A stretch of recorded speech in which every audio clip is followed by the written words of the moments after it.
അറിഞ്ഞായിരുന്നു ഇന്ന് എന്റെ കൂട്ടുകാരൻ, അതായത് ഈ തുണിയിടാൻ നിൽക്കുന്ന മൊണ്ണേബിയുടെ എൻഗേജ്മെന്റ് അവന് റെഡി ആയിക്കൊണ്ടിരിക്കുമ്പോഴാണ് വോക്കലൊക്കെ ഇട്ടുകൊണ്ട് ചെറുക്കന്റെ എൻട്രി.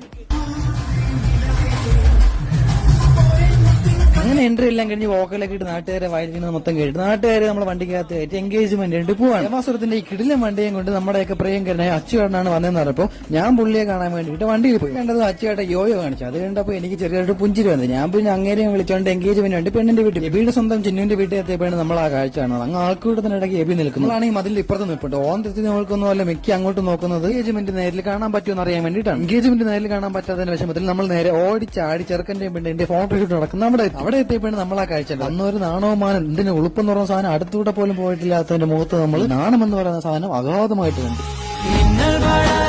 ഇവിടെ എല്ലാം കഴിഞ്ഞ് നമ്മളെല്ലാം കൂടിയിരുന്ന എബിയുടെ പഴയകാല കുത്സിതങ്ങളെ പറ്റി പറഞ്ഞുകൊടുന്ന പെണ്ണ സൗണ്ട് കേട്ട് നോക്കിയപ്പോൾ ചെക്ക ആളെ എടുത്ത് തിരിച്ചു പോകാൻ വേണ്ടി വോക്കലിട്ടോ. ഞാൻ എബിയുടെ വീട്ടിലെത്തി അവനോട് എക്സ്പീരിയൻസ് ചോദിച്ച പെണ്ണ അജിത്തിന്റെ മേക്കിങ് സംതൃപ്തിയായത് കൂടെ എനിക്ക്.